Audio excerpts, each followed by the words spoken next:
All right, then I would like to start. Hello, hello. I see a lot of beautiful faces here. Thank you so much for being here tonight with us. And I know that some of you were arriving yesterday already, some of you are joining now, and we also have the online people here via our live stream, so also hello to you guys. I would like to welcome you to our International Chapter Conference. And we have a lot of reasons to celebrate, actually. So there are, to be honest, like three. So the first one, I don't know if you know, but today is Earth Day. So over 175 countries are actually celebrating that we are on this planet Earth, that is our home. And we are appreciating the resources because without that, we wouldn't be able to live. The second reason is we have a 4-day program prepared for you. It started, as I already mentioned, yesterday. And we have so many different sessions, and it's amazing that you are coming here, that you're like spending your time here to connect, to meet new friends, to also learn and grow together. And I think that also needs to be celebrated. So we are also having a party tonight. And last but not least, we have our birthday. So Oikos Graz was founded 2002.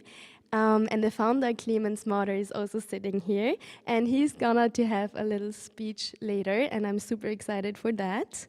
And yeah, also maybe very shortly to my person. So my name is Lilia.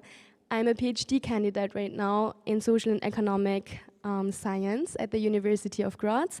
And I'm also part of the oikos Graz board team right now at the university here. And we are believing a lot that small people can actually have a change and also have an impact on our world and in our system. That's also why we have the slogan, small people, big systems. How can you be the change? Which is like the question we are going to elaborate the next days. And I think it is clear that even though one person can do a lot, it's nothing in comparison to if we're working together and if we're collaborating. So I would like to thank our cooperation partners also. We have a lot of different supporters that are giving us different kind of support, like financial ones, but also donations in kind. And I would like to start off with thanking Rector Riedler and also Director Zettel for giving us the opportunity to be in this gorgeous room that you can see. I mean, look at this lamp, it's like huge.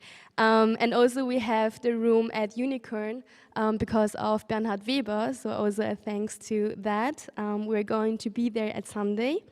And then we also have sponsors by Social Business Hub, PwC, but also the University of Graz and a lot more. Also, a very short thank you here to our catering service. You can see at the entrance there were like delicious food that is waiting for you. So you just need to be a little bit more with us before you can dive in. And then I would also like to thank the oikos community. So we have this very big variety of people that are having over 15 chapters worldwide. And Oikos International is tending them, and they are also here. And it's so beautiful to see that we have people coming from different parts of Europe, America, but also Asia, to gathering here, to be here, and yeah, to spending time together. So thank you for staying here with us and joining our event.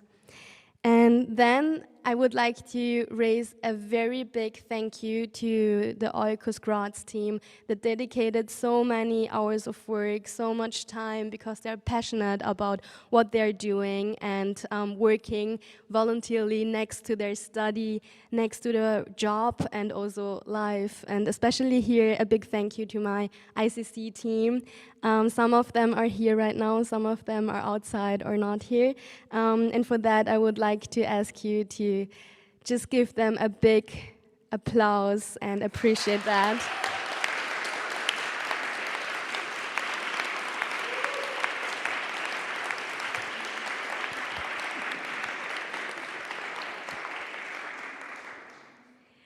All right, and then we have one more sponsor, which is the city of Graz, and we have the honor that we can welcome Mrs. Elke. She's like having a very short speech now, and I would like to pass on the word to you.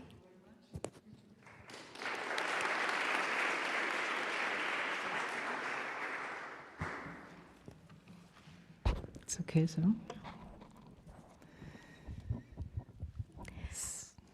All right. Ja. Sehr geehrte internationale Oikos-Community. Dear international oikos community. Sehr geehrte Teilnehmerinnen der Veranstaltung aus Europa, Asien und aus den Vereinigten Staaten. Dear participants of Europe, Asia and also America. In Stellvertretung der Bürgermeisterin von Graz, Frau Elke Heinrichs, Elke K., darf ich Ihnen allen die herzlichsten Grüße übermitteln. On behalf of our mayor, Elke K., I would like to raise warm greetings by her to all of you. Wir feiern heute und in den nächsten 2 Tagen 20 Jahre Oikos. We are celebrating today and also in the next 2 days the birthday, the 20 years of oikos. Ich gratuliere Ihnen allen. Sie hatten es sich 2002 zur Aufgabe gemacht, an der eigenen Universität nachhaltiges Wirtschaften und Managen zu etablieren.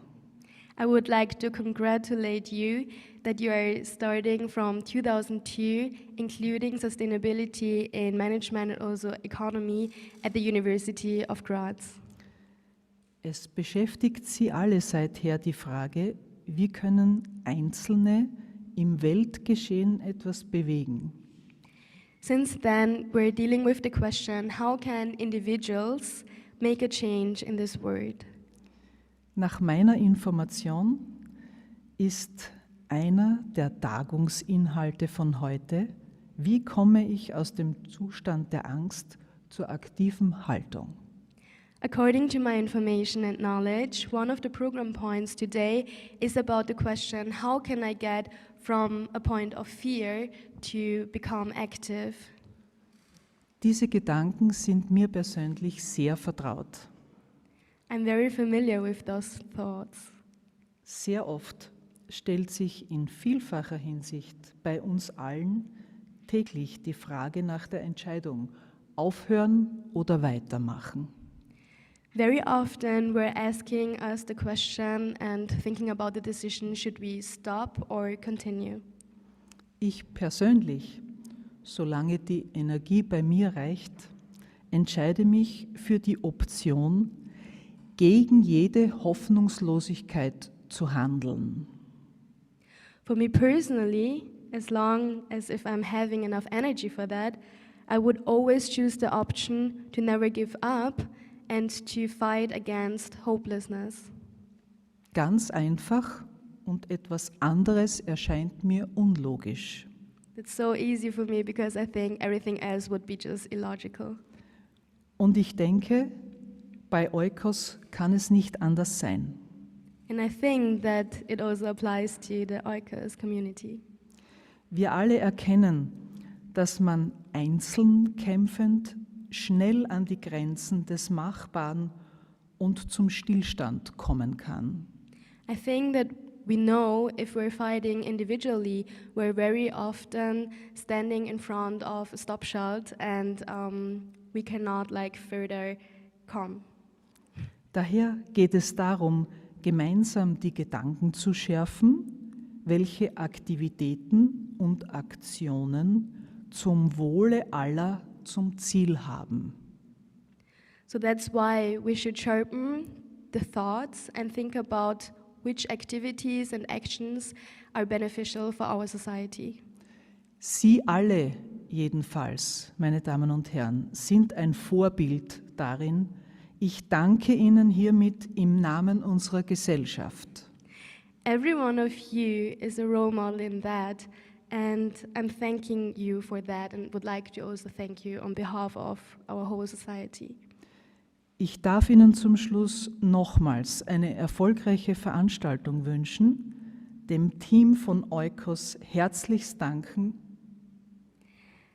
In the end now, I would like to wish you a successful event and also thank the oikos Graz team.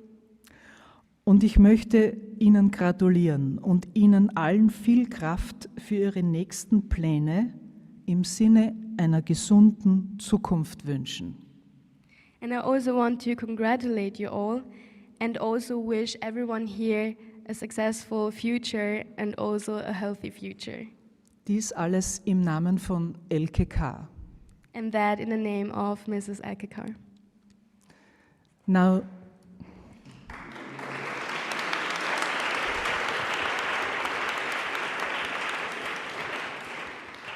my dear ladies and gentlemen, I thank you all that you could accept me instead of the majoress of the city of Graz. Thank you very much. And second, I would say, I didn't want to load and worry you all with my bad English. I'm an old person. I learned it more than 50 years ago at school, and I never had practice in an English-speaking country. So this wonderful president of Oikos helped me. I stressed her today very much, and she did it a wonderful, perfect translation.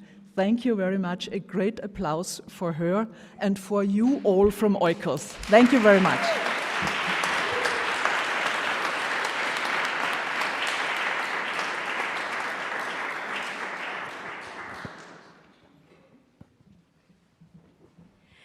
Wow, I have to say I was kind of nervous, but felt very lovely to me.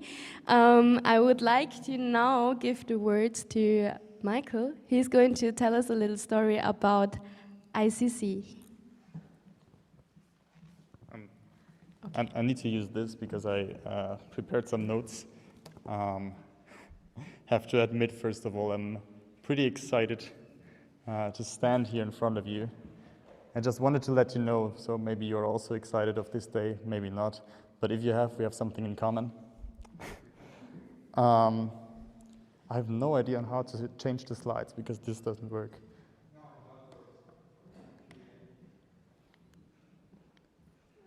Huh. Well, I can leave that as well. So, as you already heard, my name is Michael. I'm also part of the board at oikos Graz, and I want to say first that I'm pretty proud of all of us and what we did here. And in the sense of our topic of small people and big systems, and also small people and big networks, I wanted to start with a short story about my life. And this story started in 2020. And you might all know that this was the year of COVID, when it really struck our society. It was also the year when I finished my bachelor studies, already in January. And I was there standing with the question of, what do I do next? What is there in for me? Do I do internships, or do I start working directly, or maybe going for a master? And as no company wanted to take me as an intern, I worked a little in a call center before I went for studying. And I didn't know exactly where to study, but I visited Graz in summer when it was possible back then. I visited Graz with my girlfriend, and we both fell in love with the city. It's just a beautiful city, Graz. Maybe you already recognized today during the scavenger hunt or even before. But Graz is also like more than 500 kilometers away from where I was located before. I'm from Nuremberg. And first my girlfriend said she would come with me, but only a few weeks later she admitted, yeah, that won't happen. And we won't have a long distance relationship. So I decided to come. So you can see that. I decided to start my master.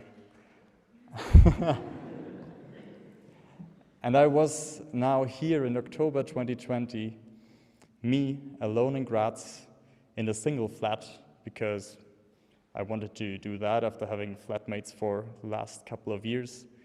And I had a lot of time in lockdown in my own flat to think about my future and what to do. And in that period of my life, I discovered oikos. Or I don't know if I discovered oikos or oikos discovered me. I got to know about that in my studies and also online. And the international community welcomed me with the Next Gen lead. Maybe some of you remember that. And I also was welcomed in Graz and was able to be part of the Oikos Graz talks team. So we created a panel discussion, and in the end, the team, the beautiful team we had here, convinced me to also be a co-moderator for this online Zoom discussion. Well, that was pretty amazing for me, coming from where I were before, standing in front of a monitor, but really in front of an audience as well. So I'm first time in front of a real audience, but that was my first try to be in an audience at all. And then my story continued. Even already 6 months later, I was asked by the old board if I would be up for joining the board in Graz. And I said, yeah, I don't know, but maybe yes. And very happily, I got elected, and not only elected alone, but already with a beautiful team, with Ellie and Lilia. And this was one of the best decisions I took since I'm in Graz. And then from there on, 2021 became a full Oikos experience. So I was now part of the board in Oikos Graz. I joined the LEAP. I also joined the Oikos camp. And in October 2021, I joined the Oikos International team in the Transforming Education Initiative. And in that year, around the time of the camp, which was in September, just shortly before, I don't remember who that was, but someone asked me, do you know Clemens Mader? And I said, I have no idea who that is. Yeah, you should write him. You should contact him. He might be happy about that. And I contacted you on LinkedIn, and we had a short exchange, and you actually told me, yeah, there is Oikos Graz having his 20th birthday, and it would be nice if there was a celebration. And then only 2 or 3 weeks later, I was at a camp, and Artur, the lovely Barcelona guy who was vice president for community at that time, asked me, we are in search for someone to host the international chapter conference. And I was like, yeah, maybe I should connect those dots. Having a party for the 20th birthday and having one of the major community events of Oikos International, put that together and make something. Really do it. But I knew I need help for that. I can't do that alone. And even with this perfect board, we wouldn't be able to do that. So we needed a team.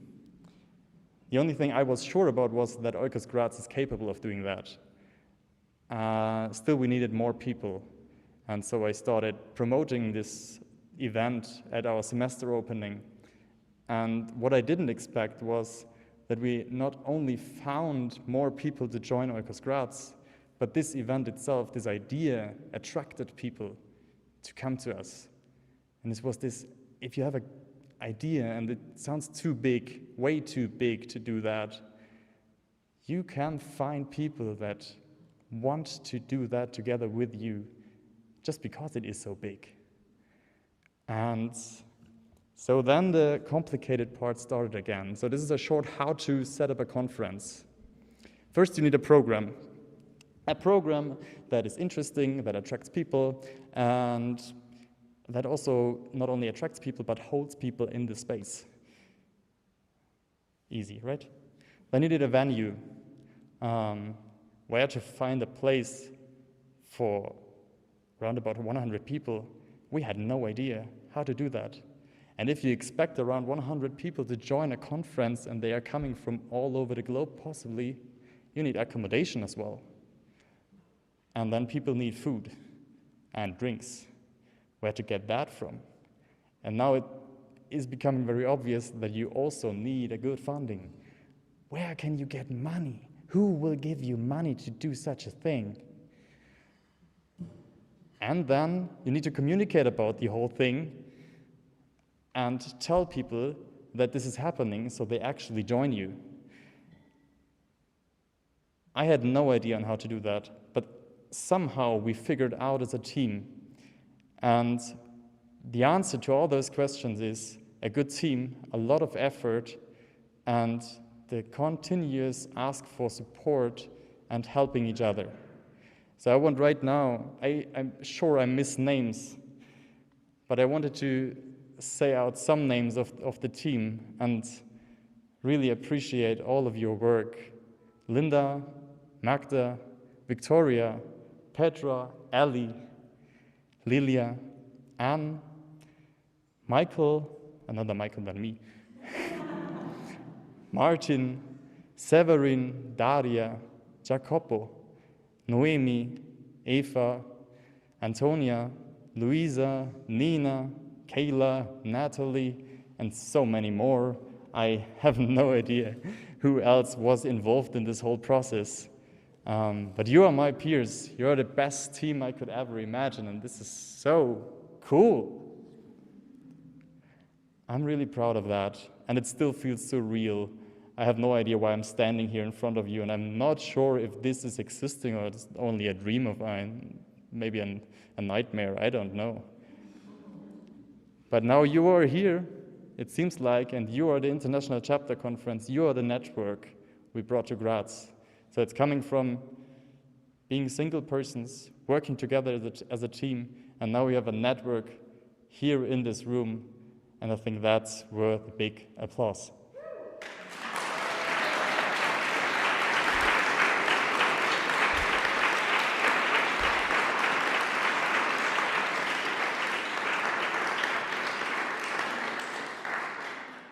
Now we are celebrating 20 years of Oikos Graz, and this is way bigger than my story. So we reached out to some of the alumni to answer 3 questions. And it's about what made you join Oikos, what was your highlight, and where did you go from there? How did Oikos influence your life? And Jonas, you might play the video on the next slide. Oh, slide after. I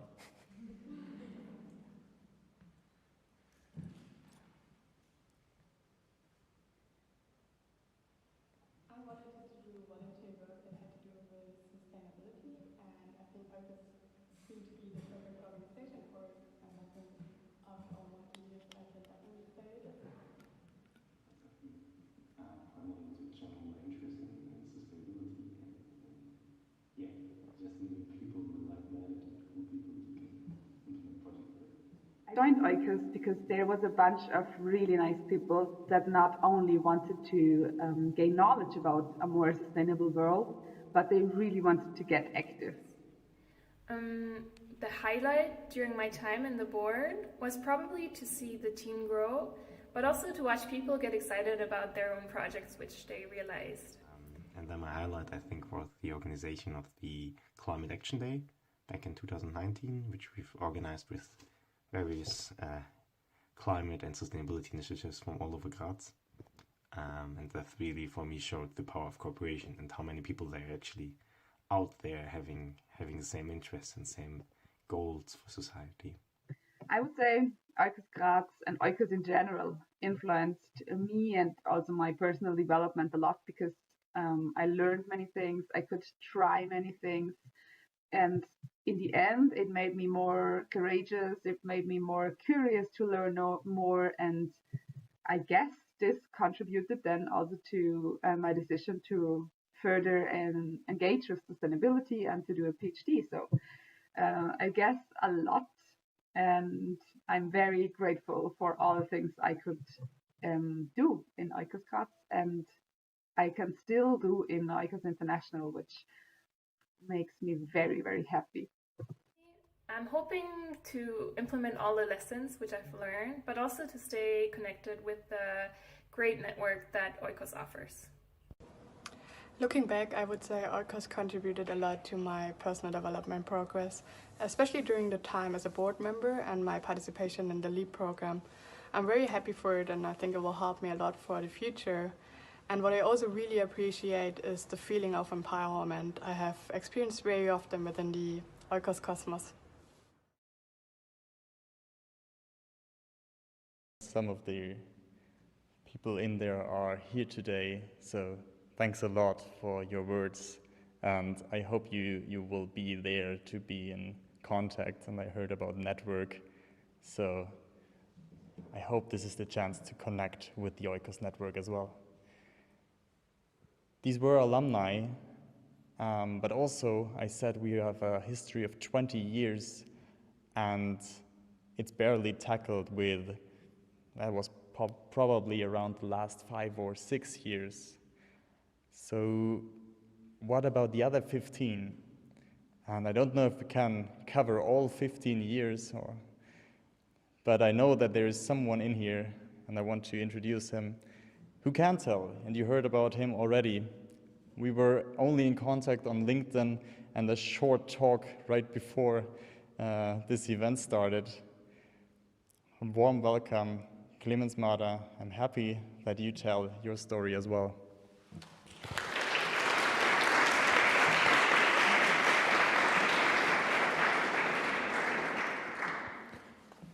Thanks, Michael, for the introduction. Thanks a lot for the invitation. I must say, it is a great pleasure for me to be here today and to see this lively network of active people still being active here in Graz and, of course, internationally. First, I'd like to see a little bit from the audience. So, who is involved with oikos Graz? Maybe if you could raise your hands just to get a short impression about it. Okay. Thanks. And who is, so quite a few, definitely. And who is from oikos International, so from the international chapters? Wow, great, really. Good to see. And who hasn't been in contact with oikos before but has heard about this event? Because I think some of you didn't raise your hand yet, so I wonder what group is that. So there are also quite a few who might be attracted from oikos now today. Great to see as well, definitely. And I know there are also some relatives here. So this is, we see that oikos is really a family. And yeah, you already introduced. I was connected first actually with oikos. It's 21 years ago. A school friend of mine, he was a member with oikos London. He studied in London at London Business School of Economics. And he visited Graz once. It was a Dominberg party, quite a big disco party, something. And we came to chat about it. It was in autumn 2001. And he told me that he became member of oikos London and that there is an oikos conference, an organization for sustainability in London, and it's an international network. So he told me a little bit about the basics of this network. And so I checked it if it was already in place in Graz, and it wasn't. So that was kind of the birthstone then. And in 2002 then we came together as a group and to establish oikos Graz. Sorry. And whoops, that was too fast again. Here we are. And so you can see here in this picture, this was really like our first come together in early 2002, where 5 friends of us from environmental system science, but also from business management studies, we came together to exchange if we should establish an oikos group here. And actually, yeah, before that, Jenny and I So this is Jenny, this is me, a bit younger. We went to an oikos international meeting actually in November 2001 in Ljubljana. It took place, yeah, and so there we get the first feeling also for the international network. That was so great. That really caught us, and where we said, yeah, definitely we need this in Graz as well. So. Yeah, that was just in a very short how it came to take place. And, so why did we found it? It was, of course, this family, this feeling, this international network of like-minded people. But 2002, I must say, it was a little bit of a different time as well, like today. Some basic things were, of course, there was no Facebook, there was no LinkedIn, there was no social media in place. Of course, somewhere Facebook still was established before in US or so, but nobody of us was online on that yet. So we exchanged mostly physically with during meetings, and we called each other to come together. And sustainability, well, how far has sustainability come in 2002? And it wasn't really far yet. So the first Austrian sustainability strategy came then, I think, in 2003 or something. They started to establish a national sustainability strategy movement from political point of view. And there were the so-called local Agenda 21 processes taking place in rural and regional areas of Austria. But sustainability was pretty much kind of a buzzword. And when I remember back to talk with my parents about it, they said, well, Clemens, are you sure about sustainability? This is just a trend. This will come by and this will go away again. Should you put so much time into this really? Does it make sense for your future? And I said, definitely it does, because it's about the future. And so, yeah, it was sustainability at that time. It was very much discussed sorry, I can't really point with this, I think, on the screen. But it was very much discussed in columns, layers, and triangles. We talked about ecology, economy, society, in separated aspects very much. Today, it's a much more holistic concept, I would believe, and we think it much more in an integrated way. Yeah?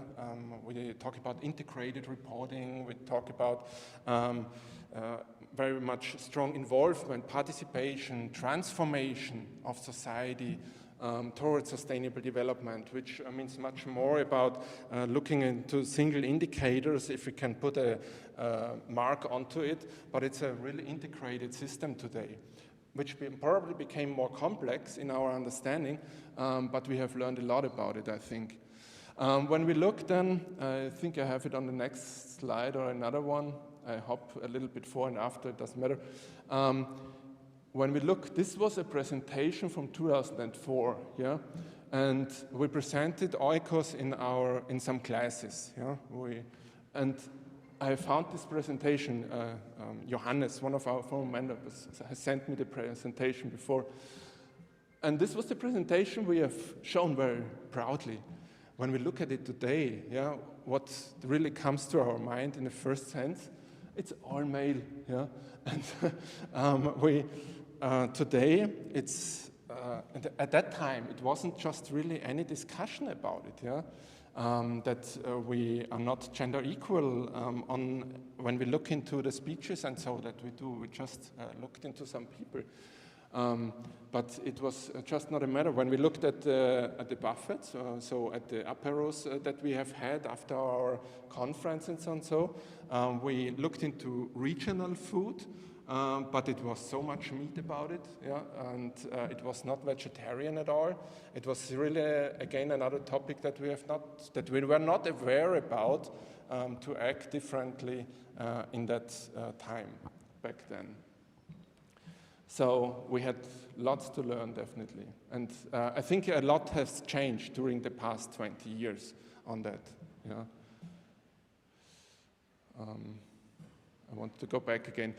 Here, 2002. So what has happened? In 2002, there was the first World Summit for Sustainable Development. 10 years before, it was the Rio Summit, 1992, where the Agenda 21 was announced.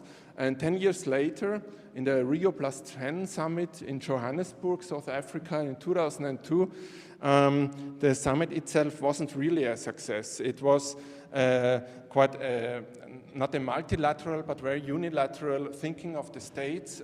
There wasn't a big conclusion coming out of it, and there was quite a huge rumor also by the people to say, well, what is the outcome? So many politicians coming together. We didn't talk about CO2 emissions at that time yet, but about mostly money and people coming together, talk importantly about it, but the outcomes were rare.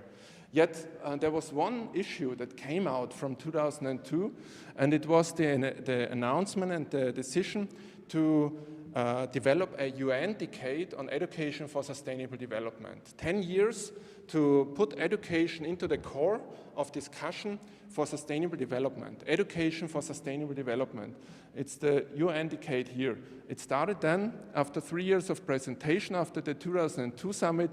It started in 2005 and lasted until 2014. There were follow-up programs still active today. But this was the UN decade that's really pushed education for sustainable development and called all educational levels, from the kindergarten to lifelong learning institutions, formal and non-formal educational initiatives, to go for sustainable development. And actually in 2005, in the year of the launch of the UN decade, oikos International to say, together with the European Network on Higher Education for Sustainable Development, Copernicus, University of Graz and the Technical University, we have had the global launch of the UN decade for higher education to say, so for all the universities globally here in Graz taking place. And oikos was a partner of this global conference here in Graz.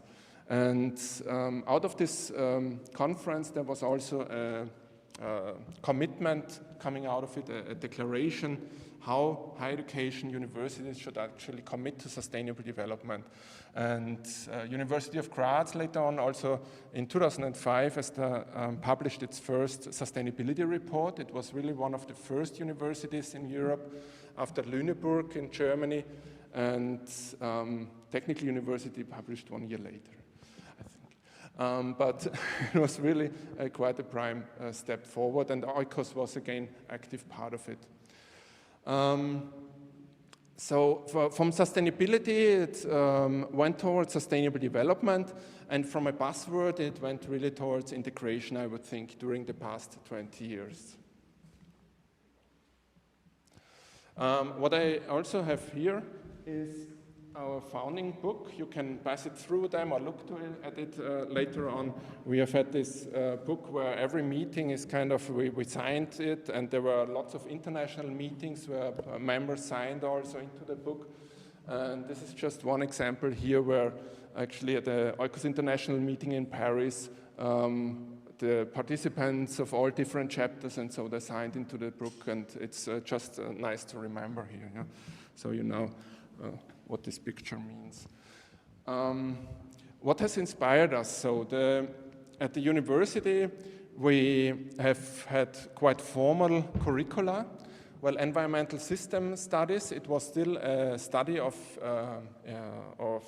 irregularity. It was not a formal study program that you could just inscribe, just register for, but you had to apply for it. Yeah? It was an individual study program. And environmental system studies at the University of Graz was definitely a primary study program that brought different disciplines together, that really open-minded about also transdisciplinarity and thinking across the borders of the university itself. And with oikos, we also felt the need here to cross these borders, to build a bridge to society, and to invite speakers to the university where we thought they really have experience on sustainability. Those are people that we can learn from, where we don't have the the experience yet within the university so far. Yeah? Those were people from economy, from regional development, from different companies. Yeah, so it was from arts also. So really diverse and from multiple disciplines. So it brought us, also oikos brought us the freedom to make mistakes.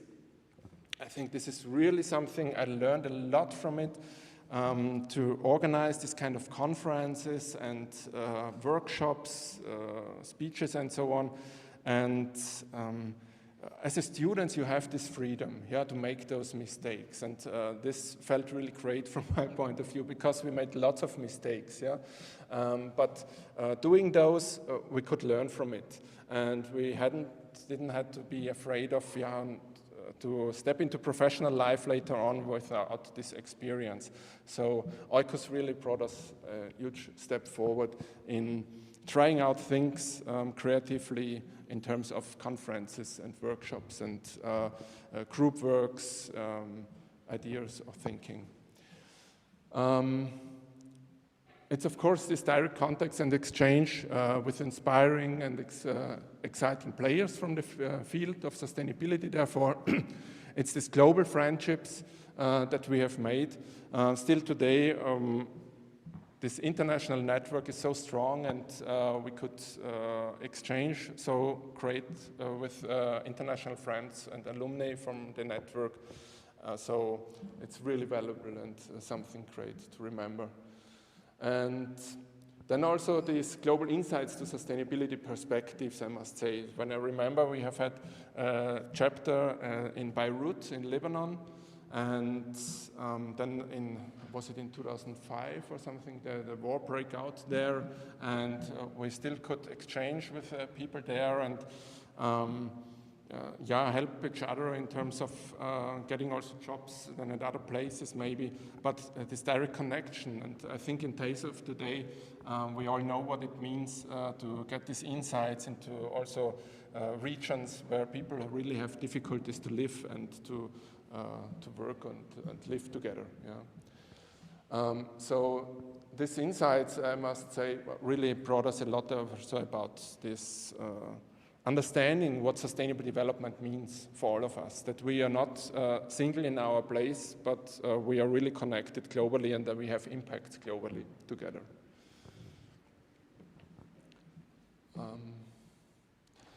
So just my last slide here.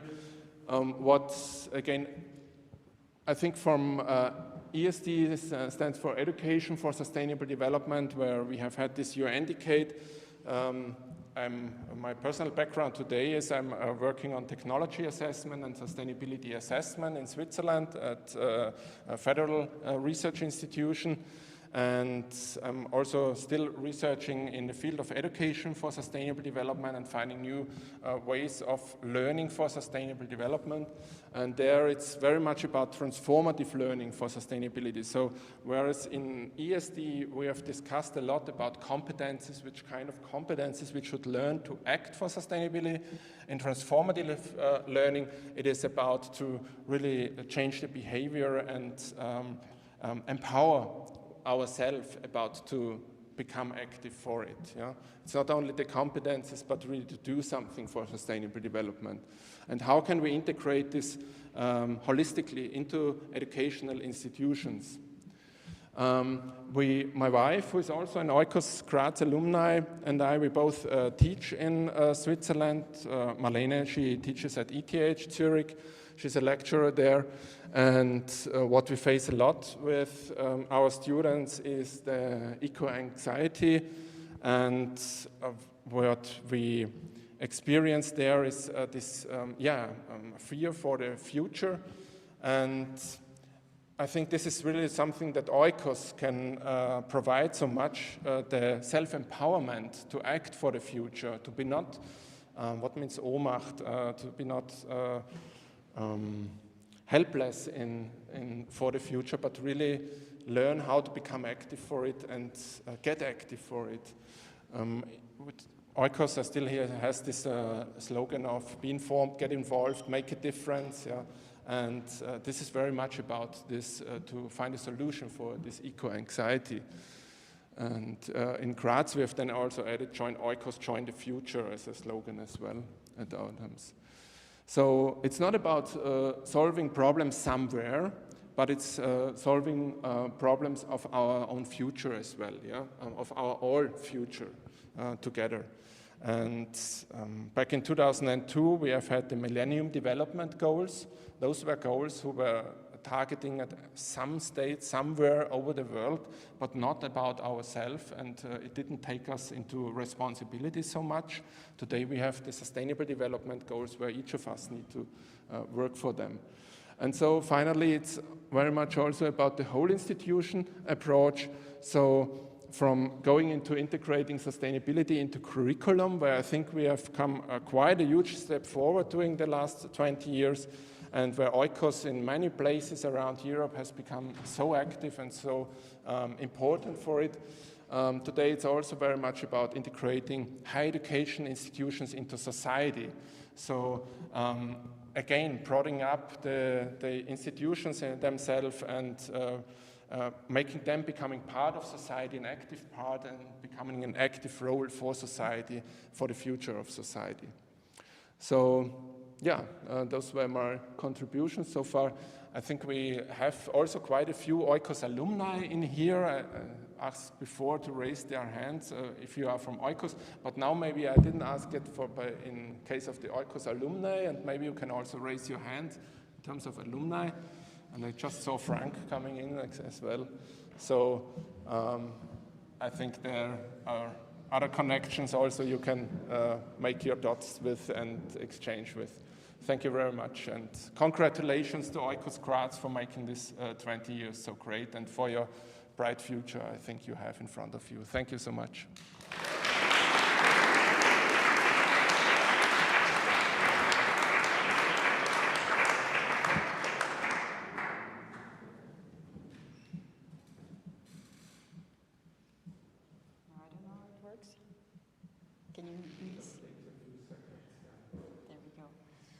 Well, thank you so much for your words. Now I'm here to cool down the emotions a little, at least my emotions, because after all those beautiful speeches, I need something to relax. So we're going to talk about the program that we have planned for you and for this conference. But before we move on to that, I have the pleasure to hand over some gifts to our guest speakers for today. Michael, if you would like to help me with that. Thank you. So, big thank you to you. Thank you very much. Thank you so much for being here. Thank you very much. Thanks for your and time. all the best. Thanks. Thanks. And for you, Clemens, thank you so much. Thank you so much. And also for making Oikos Graz possible.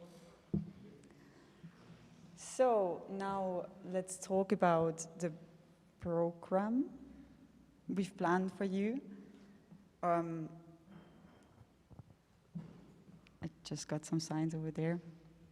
Before that, maybe some words to myself, because some of you haven't been there this morning. So my name is Ellie, and I'm in the board with Michael and Lilia. I've joined Oikos 1.5 years ago, and I am part of this beautiful board and trusted from all my colleagues since 1 year now. I'm a master's student in political philosophy, and yeah, what have we planned for you? This morning we had a nice scavenger hunt, and we had the pleasure to get a nice spring shower. And now after this opening ceremony, we will have a nice input from Anna Piprel about climate anxiety, so don't leave afterwards, please stay. Then we have a dinner together at Das Liebig, so all registered participants are warmly invited to join us there, and then celebrate our birthday afterwards and have a nice after party in Das Liebig together with us. So for tomorrow, we meet again here and have a nice morning session, and then we head over to our workshops. that we've planned for you. And after the lunch break, we again meet here for the Weitzer Wood Solution workshop. Afterwards, it's getting a little bit more active again, and we invite you to different places all over Graz for our World Cafe. And some of you, the alumni, are welcomed in here in this beautiful room for the Alumni Homecoming, an event that is especially for you to reconnect and to share your experience and whatever you've done in the last 20 years. And then afterwards, we would love to have you at our oikos talk over in Katilech. And then afterwards, we will stay there and enjoy each other's company and have some nice conversations. And on day 4, it's all about the network that Michael has talked about so beautifully before. Therefore, we will have a wake-up morning energizer, because after a good party, you need something that reboosts your energy. And then we will hear from different speakers, different activists and system changers about what they're doing and their impact they're having on the world. And after the break, we will have a special guest joining in from UK. It's going to be a hybrid event, so all the online participants now get the chance to zoom in as well and interact with the community. So I invite you as well to join us there at Unicorn. So it's not this location, it's over there. And then we will meet again in Unicorn and just reflect on the sessions, reflect on everything we've learned and we've done and experienced. And then we've planned some fun activity afterwards where we can take whatever we've learned here and plant the seeds and make an impact with a little planting activity. So all the program will be communicated to you on our Discord channel. So please make sure that all of you, if haven't done it so far, are on our Discord, and you can scan this QR code and it brings you directly there. So from now on, all the communication will happen there. Also for the World Cafe, this is really important. You can also find our program in the booklet and the guide. The latest version is uploaded on our website and is communicated in Discord. So again, please make sure that you are on Discord. If you have any emergencies, the emergency contacts are in our booklet as well, but you can always reach out to our team, and you probably see us running around with white oikos t-shirts. So feel free to reach out to us. We are very happy if we can help, and also to your hosts. And yeah, a good conference also has a good prize to win. So thanks to our partners, Urban Future, we have a special prize for you, and it is a ticket to the Urban Future Conference 2022. So it's happening in Sweden from 1st to 3rd June, and it's a gathering of 2,000 city changers. If you have any particular questions on that, look for Victoria running around in that t-shirt, and she can give you more input on that and what it is about. But it's gonna be a really great opportunity to meet more people that are trying to make an impact. So there are QR codes on every door before every session. So the more sessions you attend, the higher is your chance to win this ticket. So make sure before entering each room to scan that so that we know where you've been. And the prize and the winner will be communicated after this event. And then some more housekeeping rules. Please make sure that you're wearing your FFP2 masks at all times in university buildings. This is really important, and these are the requirements of the university, as well as signing in before entering the rooms. We have our volunteers helping at the entrance and making sure that everybody gets checked in. So please yourself as well, make sure that you're checked in, that you're wearing your masks, so that we can have those rooms in the future as well. And again, one more reminder to scan the QR codes in front of the door so that you can win the prize for the Urban Future Conference. And one more reminder, we are taking pictures and videos during this whole event. So if you have any issues and problems with us sharing those, please reach out and we make sure that we respect your privacy.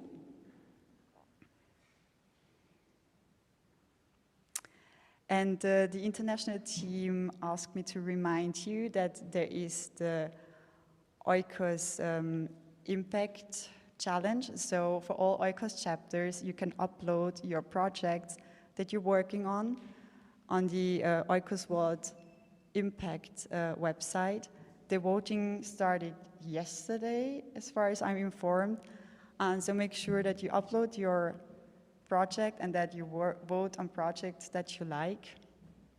And the winner will be win a lot of love and communicate it also on Sunday. All right. Well, with that being said, I wish you a really nice conference. Have a lot of fun. If you need anything, reach out to us. And yeah, let's have a good time and let's make an impact together.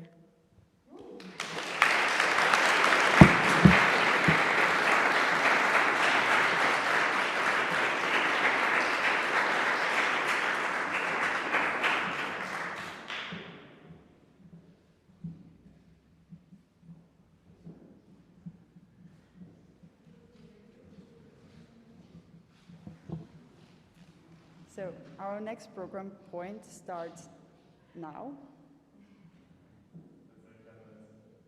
Okay, so we take a short break. Outside you have our catering and coffee, drinks and wine. So please go, help yourself, enjoy a little break, and then we continue with climate anxiety.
fishing industry.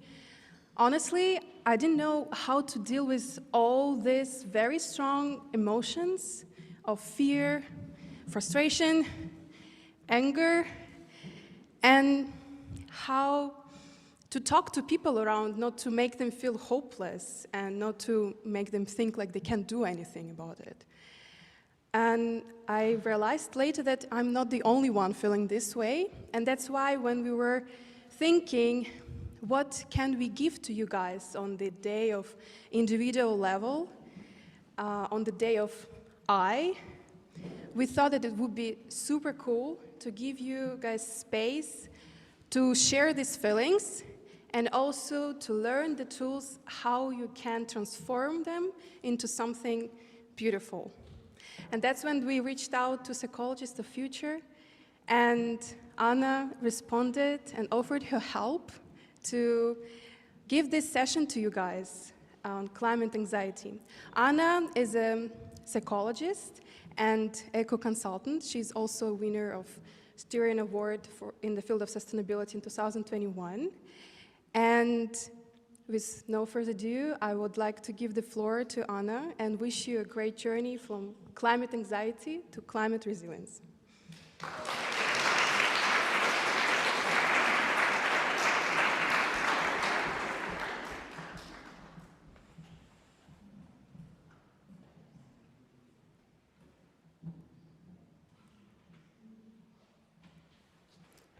Yeah, hello, I'm Anna.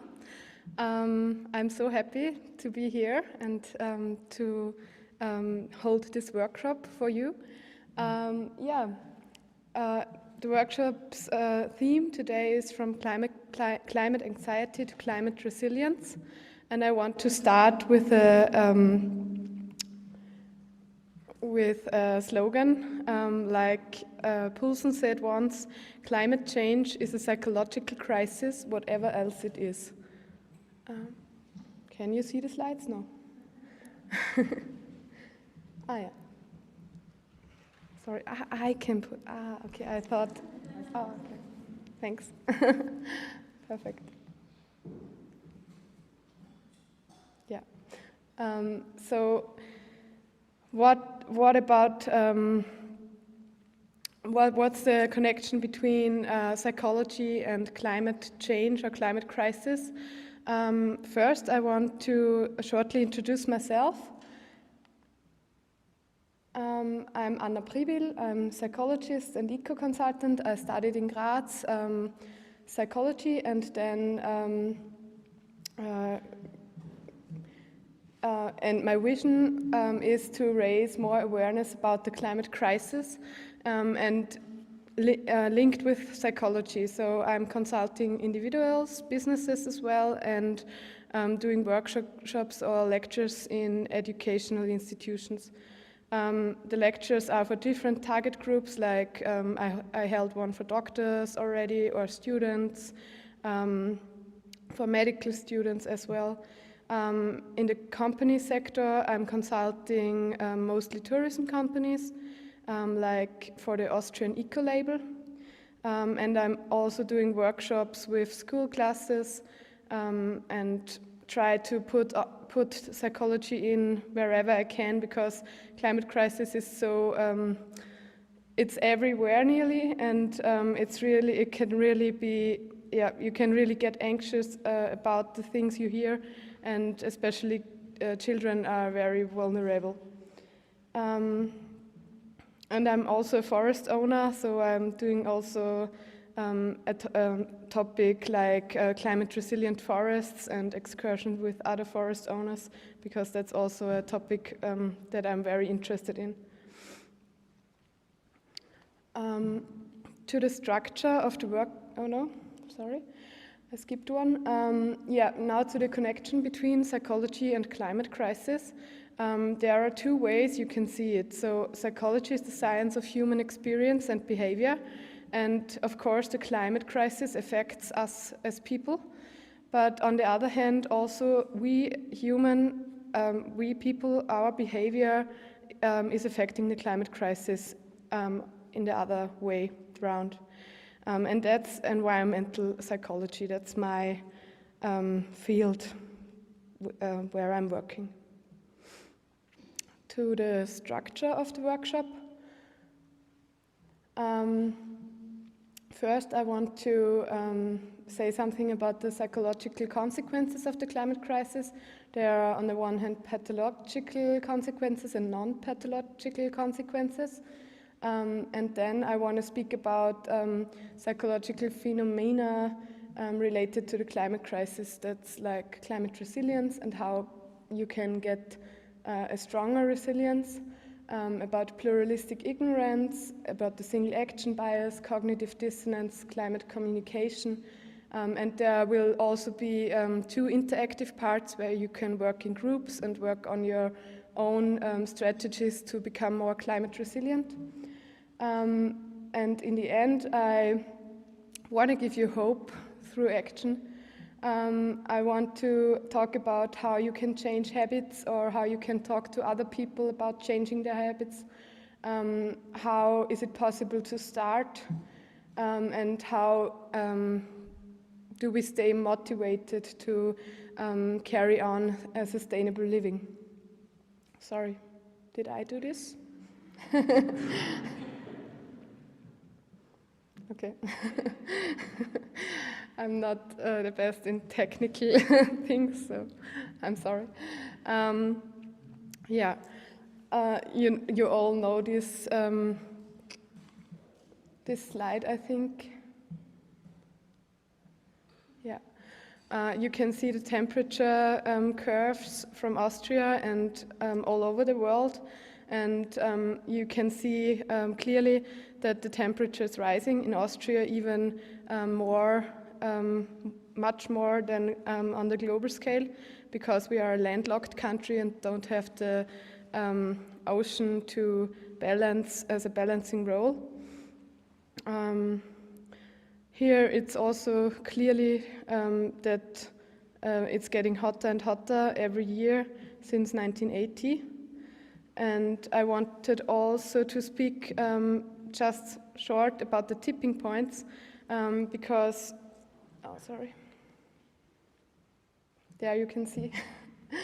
And yeah, about the tipping points, you can see there there were only 6 changes in the last 600,000 years, from ice ages to interglacial ages like Holocene. And to overcome such a potential bump, you need an external influence like astronomical events or other influences. And now we are there on the, now we are there on the rise. And you see in gray the temperature limit that should not be exceeded, and scientists think that it will be something around 1.5 degrees. And if we exceed this temperature limit, we will fall into a hothouse Earth scenario. So there is no way back then, because there are feedback loops like ice albedo feedback, or the melting of the polar ice caps, or the thawing of the permafrost soils, that they cannot be reversed at a tipping point.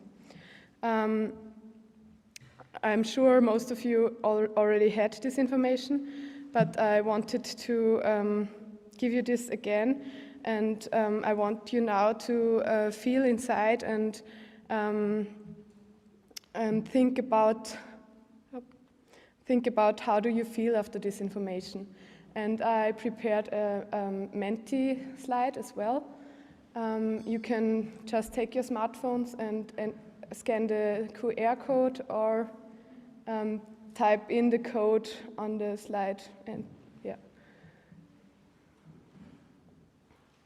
So you can also choose more emotions, because there can be more and not only one. So sad, scared, cheerful, furious, surprised, or unchanged.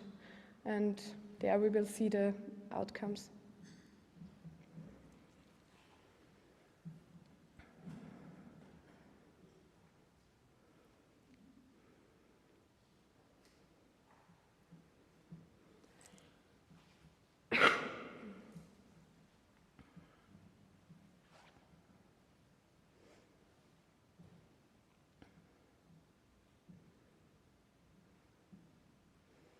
Okay, it's interesting. Most of you feel sad, then scared. Some are unchanged and some are furious as well. So climate emotions are very different, and everybody feels different about climate change or climate crisis. Yeah, I want to talk now about the psychological consequences of the climate crisis. There are pathological consequences, but they are not well researched now. Some research was made on the effects of extreme weather events on mental health, like after climate catastrophes, like hurricanes, floods caused by heavy rain or heat waves. And the results were that people, that PTSD increased, and depression as well, anxiety, substance abuse, domestic violence, all of these psychological disorders increased. And heat also is affecting mentally ill and elderly people especially, because they are especially vulnerable. But I want to talk more about the non-pathological consequences today, such like climate anxiety.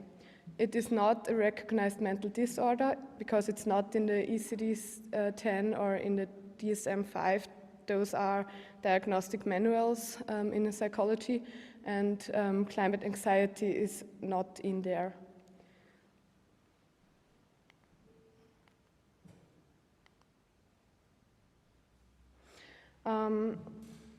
What is climate anxiety exactly? It's defined as difficult feelings because of the ecological crisis. It's a feeling of concern and fear of the current climate crisis and its possible consequences. It affects mostly people who deal a lot with the climate crisis, like activists, but can also affect other people.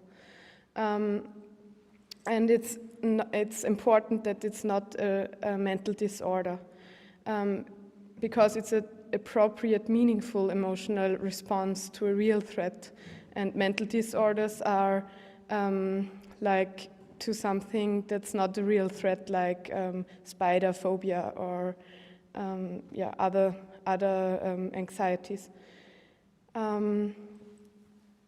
It can progress to depression or an anxiety disorder, but mostly it does not.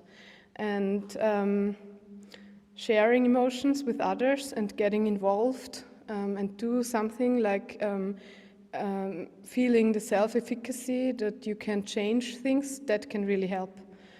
And climate anxiety can also be a positive motivator to try to change things, to take action, to take political engagement, and so on. A study showed that 68% of the 14 to 24-year-olds are very afraid of climate change, and even a newer study of last year, which investigated 10,000 young people between the age of 16 and 25 from 10 different countries, said that 75% agreed with the statement, "The future is scary," and 6 out of 10 people are very or extremely concerned about the climate crisis, so you are not alone. 2/3 feel also anxious or sad, and what really surprised me was that 4 out of 10 people are undecided about having children due to the climate crisis. I don't know if anyone here thought about that, but there's really a reduced desire to have children because the people don't know in which future the children will have. And also 67% feel that governments are not protecting the planet or doing too little. Now it's your turn again. Sorry, I just do the slides here. And Now it's your turn again. How strong is your climate anxiety? This is now single choice. You can only choose one answer. So 0 is for never felt climate anxiety, and for 5, great fear of the future.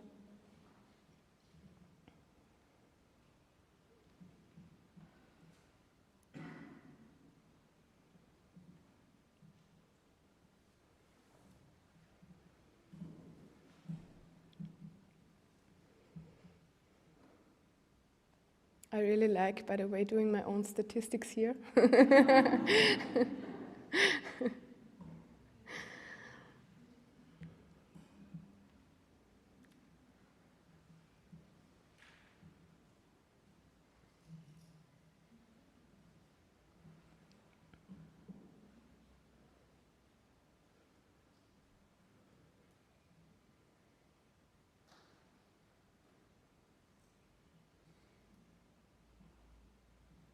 Does it work? Or maybe you have to refresh the page or something? I don't know. Ah, yeah. Okay, now. Okay, most of you are on the range 4, and some on 5, 3 or 4. 3 or 4 is the mean. Yeah. Yeah, I would say I'm also at 4, and the more I read about it, I think my climate anxiety comes in waves. You know, when I read something very depressing, it's bigger, and then sometimes I have a good time and it's going away a little, and yeah. But it's interesting to see. Now we come to climate resilience. Climate resilience is the psychological ability to cope with stress caused by the climate crisis, and on different stages like cognitive, emotionally, interpersonal, and action-oriented, to process and use it as opportunity for development even. So not only to overcome the anxiety, if that's possible, but also use it as an opportunity for development. And the other thing, what many people do is instead avoiding or catastrophizing about the climate crisis, which is not such a good thing. Now we start with the first interaction. Oh, thanks. Now we start with the first interaction where you can work a little together. I want you to form groups of 3 to 5 people. You can also turn your chairs or sit together and discuss following questions. Which climate emotions have you felt before? How strong are these feelings? So you have already clicked on Mentimeter, but now I want to share it with your colleagues here. And what triggers these feelings? And the second half is about how do you deal with the climate emotions. That's the more important thing, I think, because when you talk about it, you can maybe get tips from each other or have another insight in how other people deal with these emotions. And is this approach effective, would you say? And what else do you think could help you to deal with the climate anxiety or with other climate emotions? You have 15 minutes time, and afterwards I want to just hear from a few groups what was discussed or what did you talk about. Yeah. And if you have any questions, the oikos team will, and me of course, will come to you and help you out.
You have 3 minutes left. Maybe you think to come to an end slowly. 3 minutes left, and think about what you can share with the big group, maybe just if you want to share something.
Okay, please come to an end, and turn your chairs that you can look to the front again.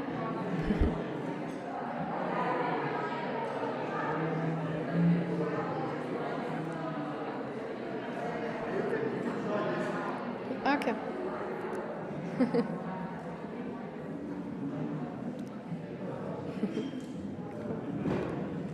Yeah. You can turn your chairs again and look to the front, please.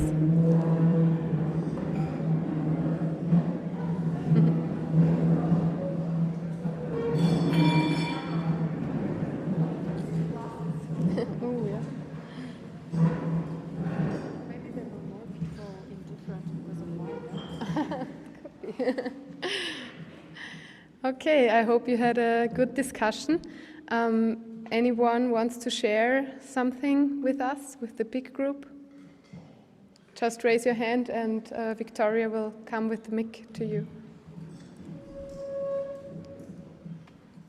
Hello, hello, does it work? Okay, so I think one thing that came up a lot was just the stress that that everything causes. It ranges from like the feeling you have when you think like, oh, I could be doing more myself, for example, but also the frustration you feel when you see like other people not doing anything, for example. So I think stress is like one of the things that came up the most. Just everything around the whole crisis and stuff that's happening causes, yes. Yeah, it's difficult if you make an effort yourself and then see friends or other people who are doing nothing. Yeah, I understand. Yeah. There, please. So Maybe hello. you take off your mask if you speak, Yeah, because for sure. So hello to everyone. So in our group, we discuss a lot about the emotion, and all of us, we have the same feeling that we are so stressful for this climate change effect in the world globally, and like the drought or fire in the area that we are living. And so all of them are the result of this effect in the world. But finally, we discussed that, okay, this feeling can be done and can be solved by us to affect the people around us, not so like not the big picture of society, because we are not in the position of making decision like the governmental decision. And also, we concluded that if the newspaper or some journals, the people who are writing some news for the like effect of climate change in the world, if they use some word in the simple way to understand for the normal people who doesn't have enough knowledge for climate and environmental issues, it can be so effective to like change the way of their lifestyle to decrease this effect globally. Yeah. Yeah. Thank you. Thank yeah, you. That's really important. I think I have also a slide about how you can communicate about climate crisis and how you get people involved. We will look at this theme, and also about the war. Of course, we are living now in a time of multiple crises, and it's challenging our emotions in multiple ways. Of course. Thank you. Maybe there.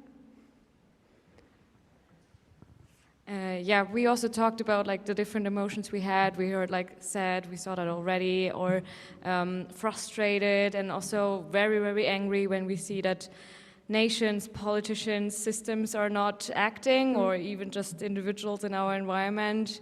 And we also talked about how to deal with those. And we said that this thought of giving up is actually like, if we give up, we already, like, everything's lost already. So that this thought alone helps us to just continue fighting. And then we also talked a little bit about how difficult it is to make some people aware how bad it is and that we really, really need to act, but also to not lose people and not scare them too much, because we think this anxiety, this fear can also block people, and then say, well, either it's not bad enough for some people and they don't see like why they should act, and others think, well, if it's already that bad, why should I act? And so there's like this like the balance to show people we need to act, but we still can act. That's like this big challenge, and to deal with the emotions and all this thing is quite tough, but it's really about not giving up, what keeps us going, I guess. I really like the positivity of not giving up and carry on acting. And I have another slide on the second theme you mentioned. How can you find the balance between not scaring people too much, but also get them motivated to do something? Maybe one last, here. Sorry.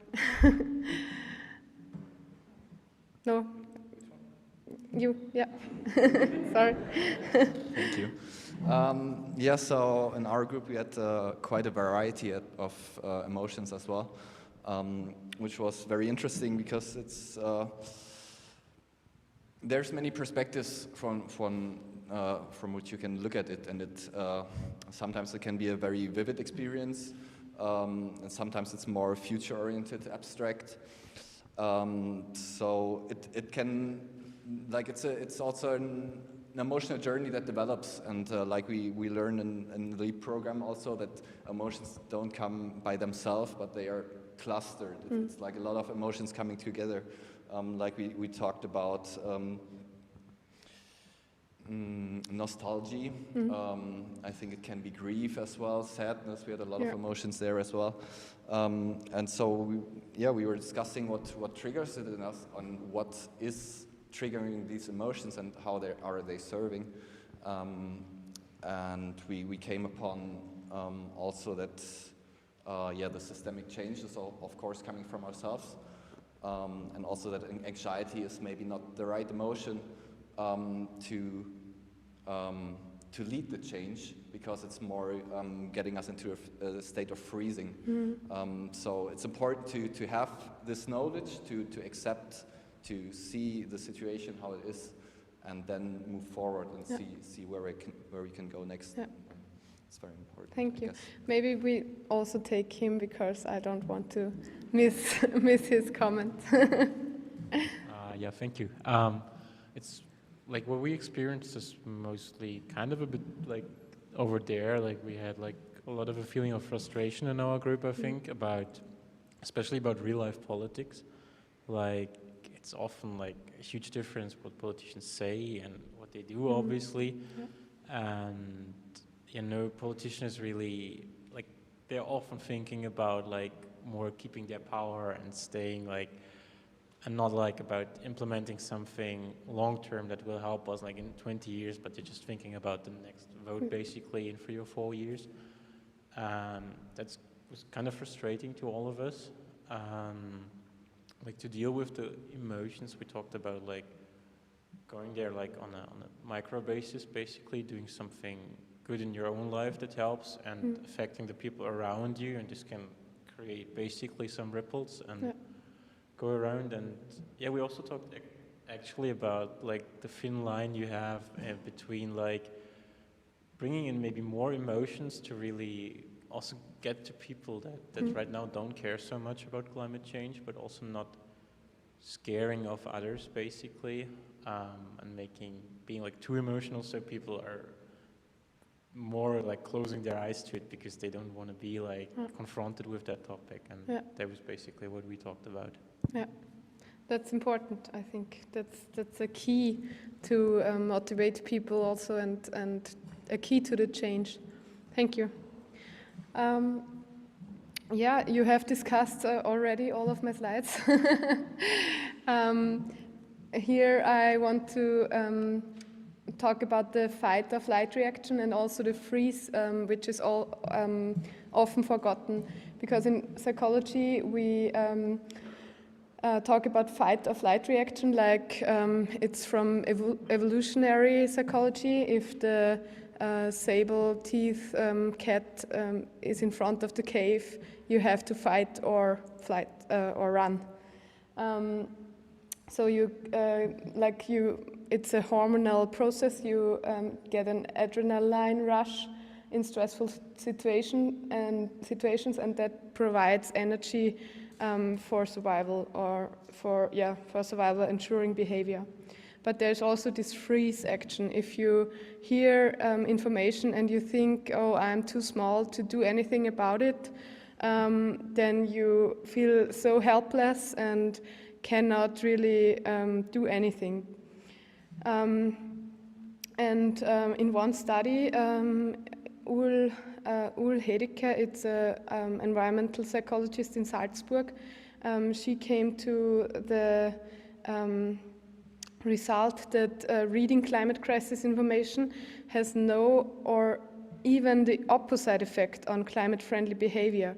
So if the people just read in the newspaper about climate crisis or about forest fires or heat waves or anything that is connected to climate crisis, they are not more likely to behave in a climate-friendly behavior because they fall into this freeze reaction.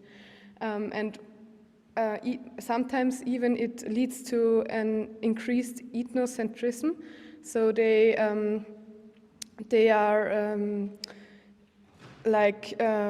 upgrading their own cultural group and devaluing foreign cultural groups. Like they say, oh, the Chinese have to do something first. What should we do as a small country like Austria? Or India is such a strong polluter. They have to change their behavior. So what really helps is if there are concrete behavior, like a list what you can really change or do in connection with the information about climate change. Then the people are more likely to really change their behavior. So that can also be a clue to you if you talk to other people. Don't just tell them how bad climate crisis is and everything that starts through climate crisis. Sorry, but tell them also what they could change in their life, maybe, or talk about what you yourself have already changed. That's also something good because then you don't point your finger at them and say, and you have to change something, but you can tell them about your own positive experience, about what makes you happy because you changed maybe your diet or your mobility behavior or something, and there are so much other benefits than just climate protection in this field. Yeah, and then it's about changing beliefs. Oh, sorry. Here at this slide, I think. No, back. Yeah.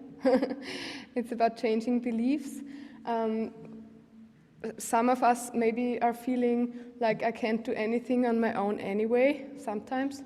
And it helps if you keep saying, I can achieve a lot through my actions, and also get other people to rethink, because then you have a domino effect.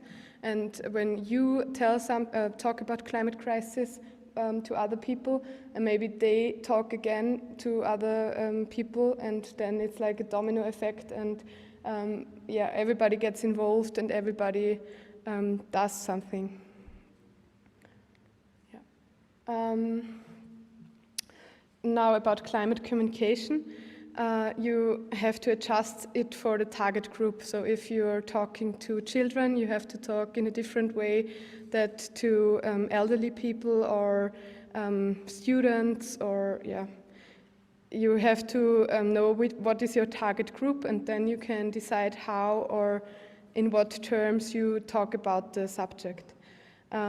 It's good to evoke emotions, but don't just evoke negative emotions. That's very important. Also show the positive effects, like I explained before. Diet changes, if you eat less meat maybe, it's not only good for the environment or climate protection, but it's also good for your health, and yeah, has many different other benefits.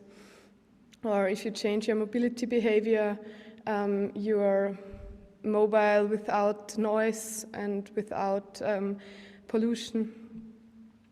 And I like the sentence inspire instead of missionizing, because nobody wants to be pointed with the finger at and told what to do, but inspire the people with your own behavior, and yeah, and always link the information with concrete action options, so that you avoid the freeze behavior. Another psychological phenomena is pluralistic ignorance. That's about that the majority in the society thinks that they have a different opinion on a particular topic than the mainstream. And I think often climate activists or people who are in this sustainability bubble think that we are just a small bubble and nobody else is thinking about climate protection or climate change, but that's not really true. We don't realize that we all have nearly the same opinion, because like you saw in the study before, I think 68% are afraid of climate change and want to do something about it. So that's the majority, I would say. And so this pluralistic ignorance leads to not to be more silent about the topic, and people don't speak so much about it because they don't want to be social isolated or kill at a party maybe the good vibes.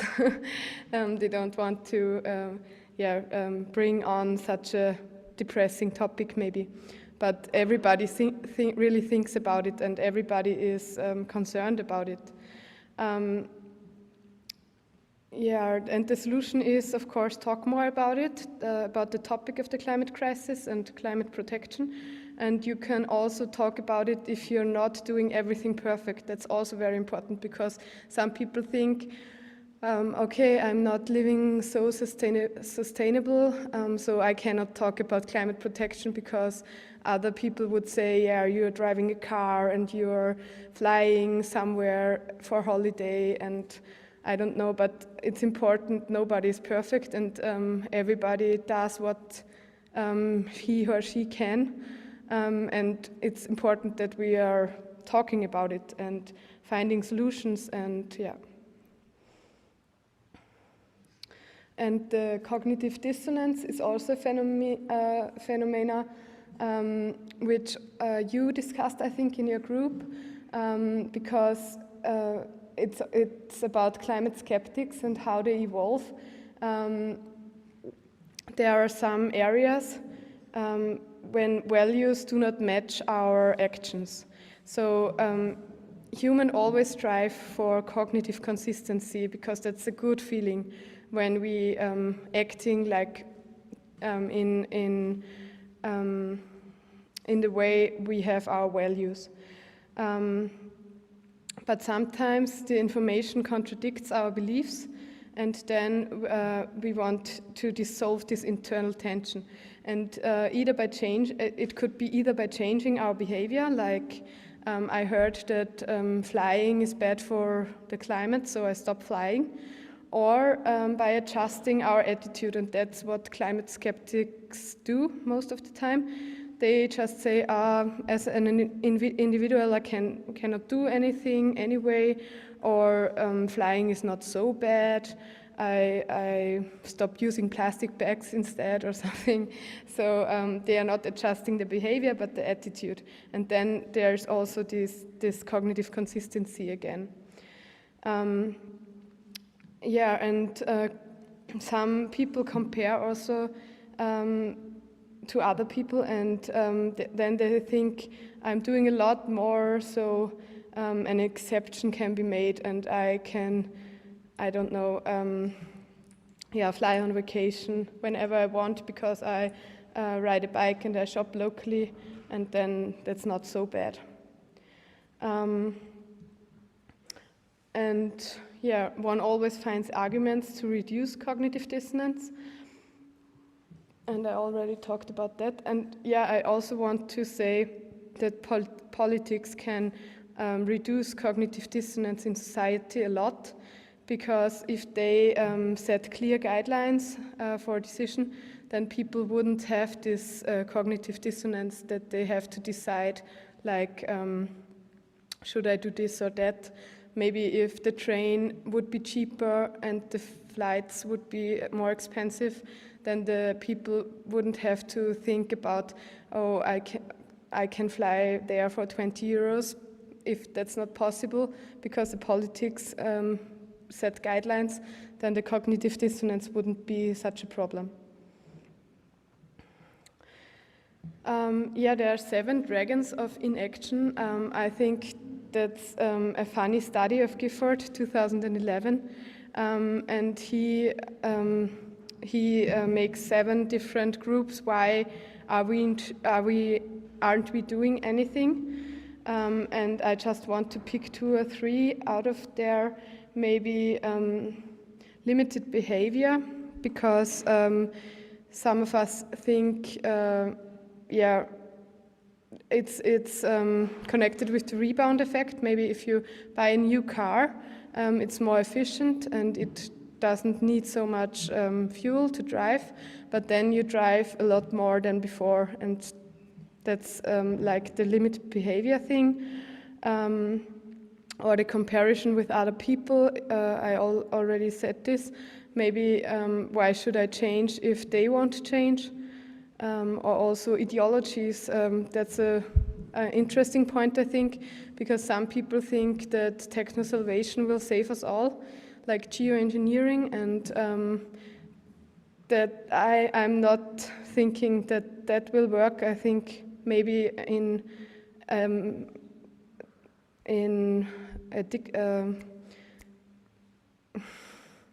maybe it can help as well, but it needs also climate emission reduction before. Yeah, you can have a look at the study if you are more interested in it. And now I want to go on the individual level again. What can you do if you feel climate anxiety? The best thing you can do is really act, become active, take action, do something, and take small continuous steps. So don't get frustrated if something doesn't work, and then stop everything, but take small continuous steps. And it's really self-efficacy is the key. So there are many studies about that being active, joining a group, maybe there are for future groups or the oikos also, of course. They are like teachers for future, parents for future, grandparents even for future, students for future, psychologists for future. They are nearly architects for future. They are nearly for every topic for future group. And if you are in a group, you have this feeling of collective effectiveness, so that you can change more as a group. And you can also, of course, talk to the people, because normally they are feeling the same as you do, and then you can talk about your emotions, and that really helps as well. And of course, focus on the positive changes and the benefits, like I told you with the diet, or with being mobile without noise, and you're fewer dependent when you don't have your own car and it breaks down when you are going to an important meeting maybe. And of course it's important that the system changes, but today is the individual day, so I wanted to give you some individual insights. And now there's a second interaction part. You can change groups if you want, or you can stay in the same group as before. And I want you to brainstorm about things you can change in your daily life for climate protection or emission reduction, or tell your colleagues what you have already changed, because that can inspire other people. And maybe you think of mobility, energy, money, consumption, diet, and also talk about what was difficult or is difficult and why, and maybe the next steps, what you want to change, or maybe you want to get politically involved and change on a bigger step some things, or maybe you are already involved. Just talk about it and give yourself and your group members inspiration about the things. 15 minutes again.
discussing this in a big group now because otherwise it will take too long. So we are not going to discuss this now in the big group because we should finish at 7 p.m. sharp, so that we all can go to dinner and to the after show party. But I have another interactive tool for you. I want to ask you about Mentimeter again. Through which of the following measures does an average citizen have the greatest greenhouse gas saving potential? What do you think? Is it, you can only choose one answer this time? Is it by stop using plastic bags, avoid one plane trip a year, through modern heating and thermal insulation, through eating regularly and seasonally, drive fuel efficiently or avoid meat dishes, or turn off standby on electric devices? What do you think? And I'm really excited about this because the code is also on the top of this slide. I often do this question in other settings in my workshops and lectures, and every time it's very interesting because it depends so much on the group and how much they are involved in the sustainability theme. And with you, I can see that you have very good knowledge about what really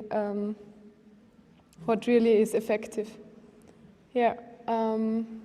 So you say, most of you say modern heating and thermal insulation is the most important thing, and that's true.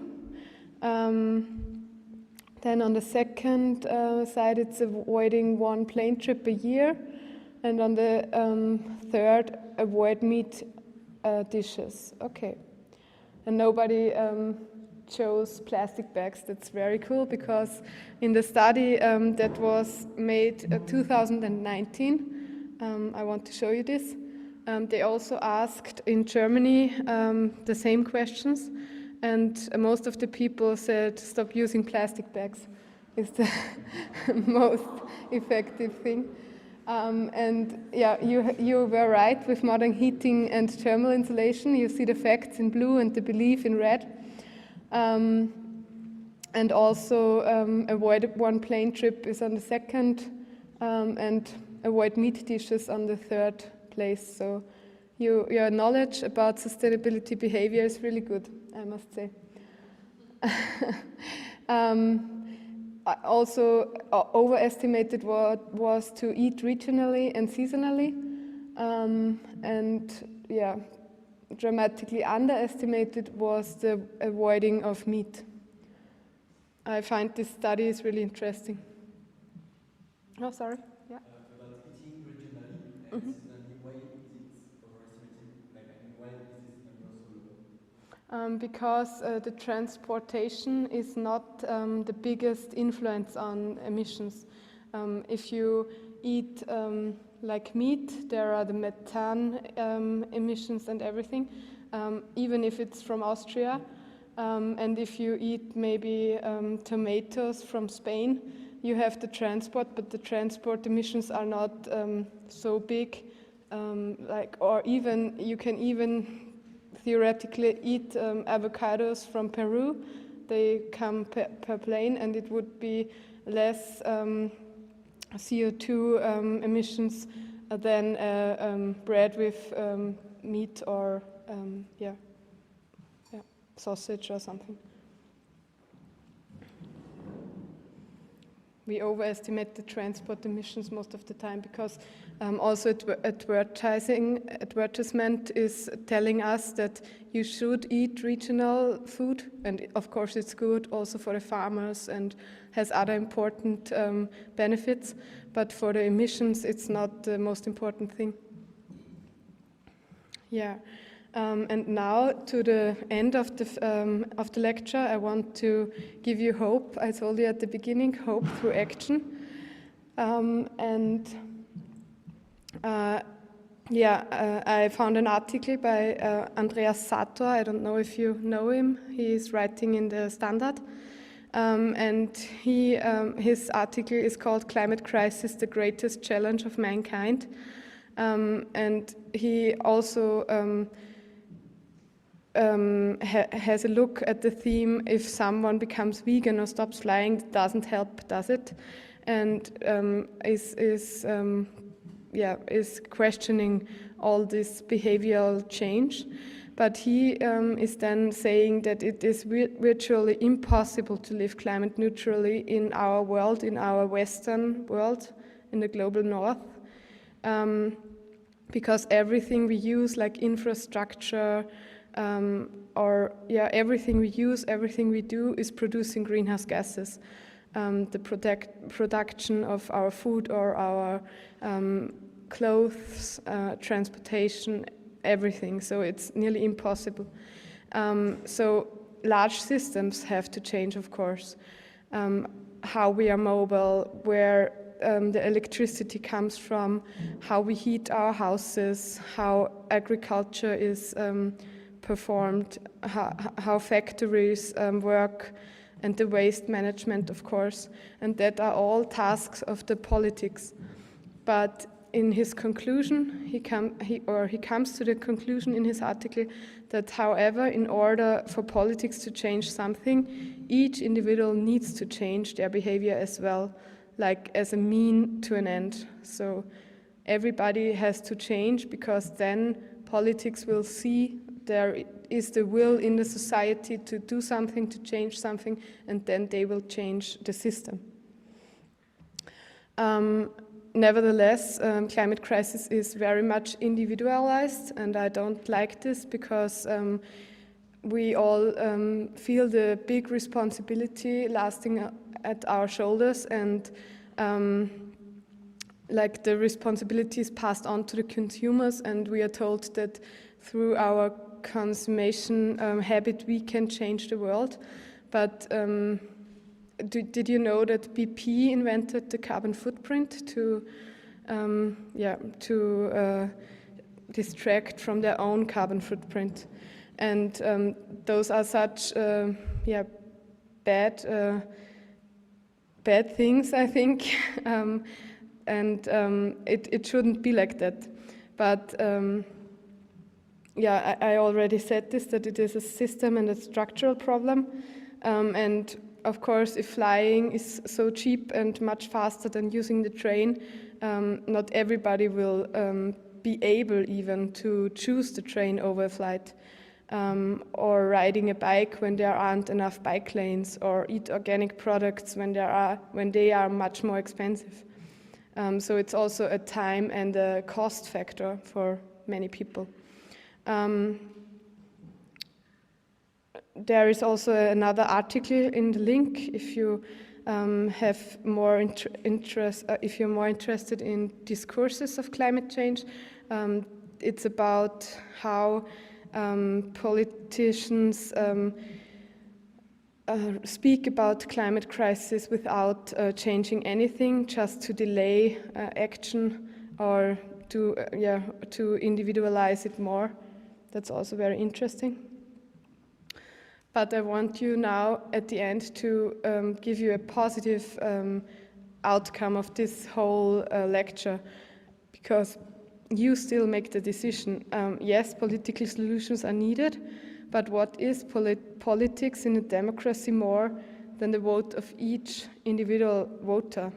And yes, we need a different form of economy and a system change, but who determines the demand if not every single consumer? And another study, so to be more scientific, that's very important to me. So behavioral change in the study of Costa et al. 2021, it's a very new result.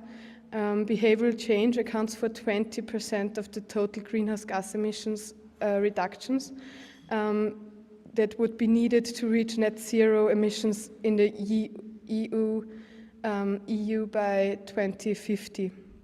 And 20% of individual behavior change, I think that's really a big big percentage. And by changing lifestyle and using the existing technology we already have, the limit of 1.5 degrees could even be achieved by 2040. This was a scientific research at the Potsdam Institute for Climate Impact Research, and they used the EU calculator for their calculations. And I think it's really a good scientific study, and it gives hope, I think.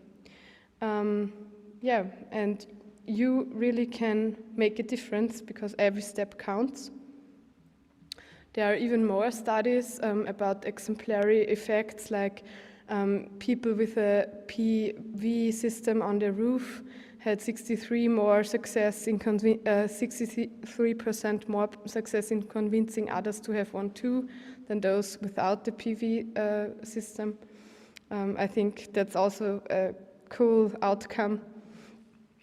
And now, at the end, I want to do a last exercise with you about changing habits. I want you to cross your arms in front of your body like this. And then try to change and put the other wrist on top. It's really difficult. So do it like you do it normal, and remember which wrist is on top, and then you change the wrist on the other side. And that's really difficult because in our brain we have so strong connections about habits, and we do it normally always in just one direction. So it's really difficult to change something like that. But this change, not in this case now with the wrists, but normally the change is an increase of quality of life. And I think we all have to think not about or get away from the thinking of standard of living, like how do you, where do you go on vacation, or how high is your income, or what car do you drive. That's all standard of living. But we have to focus more on quality of life, like how satisfied am I happy, how high is my self-determination, do I have good human relationships, am I healthy, do I have the possibility for a good education, or do I live in intact nature maybe, or do I have a meaning in my work? And this mindset shift from the abundance thinking, from the scarcity thinking, we think something is scarce and we don't have enough of something. We have to change into abundance and be thankful for the things we already have and are happy with our life and with the time maybe we have. That's really difficult, and I think this exercise really shows how difficult it is to change habits, but it's possible. So I can do it now.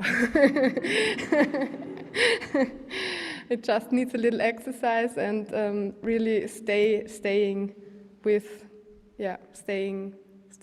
the topic. Yeah, how do you start? Take baby steps, start where it is easiest for you. I think I don't have to tell you this because everybody of you is already living really sustainable, I think. But maybe this slide can help to inspire other people which are not so in this sustainability bubble as we are maybe. You can tell them that they don't have to take on too much at once. So just one thing after another and celebrate every success, no matter how small it is. But be also aware of the single action bias. That's if you only change one thing, you think it's enough to make, and you feel better, but you have to carry on and take every step after another. And how do you stay motivated? That's also important because sometimes I think also, oh God, why I'm doing this? It's so exhausting, and it could be so easy because friends of me just travel around the world by plane and have a good life, and yeah. But then I focus on my motive. My motive, I asked myself, why is it important for me to live sustainable and to contribute to climate protection? And it's really important to find this why and not just say, yeah, because I want to live climate friendly or climate is important for me. You really have to find your specific why. So my specific why is my daughter. She's now 4 years old, and when I was pregnant and when she was born, I really felt that I'm responsible for her future, and I stopped flying. I stopped eating meat and changed my life really. And every time I'm getting depressed or feeling hopeless, I focus on my why and think, that I'm doing this for her, for other children, for the next generation, for me, of course, as well, because I think we are all going to be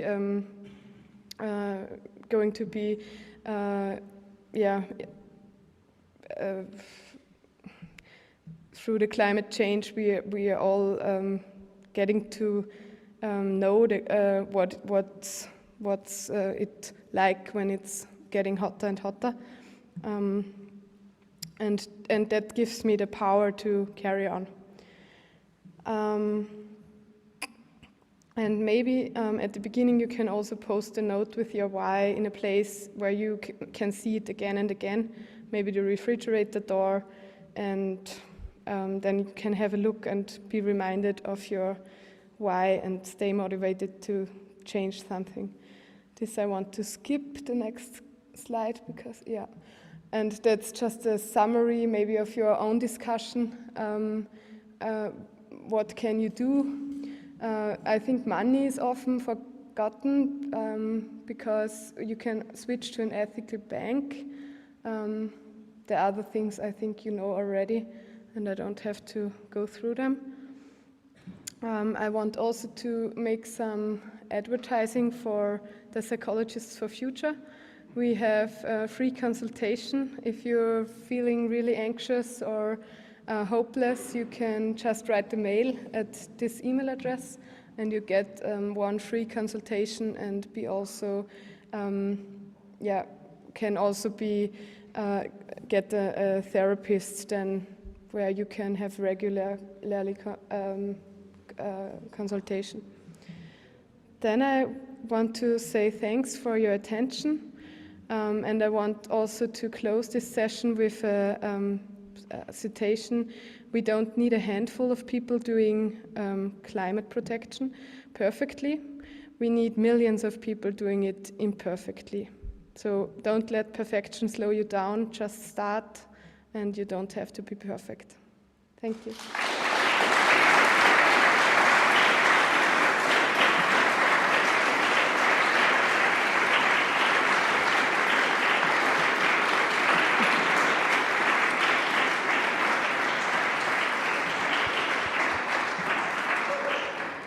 Thank you, Anna, very much for making us feel less climate anxious and making us more climate resilient. We're very grateful.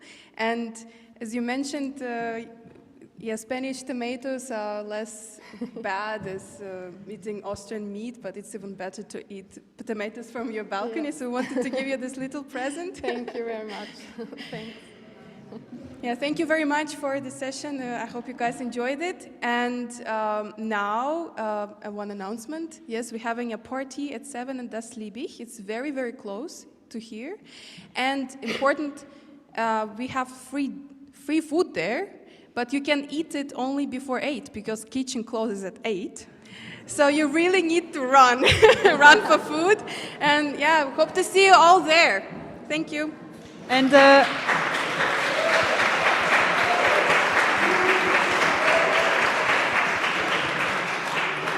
before you go, also please remember tomorrow we're gonna meet again at 9:30.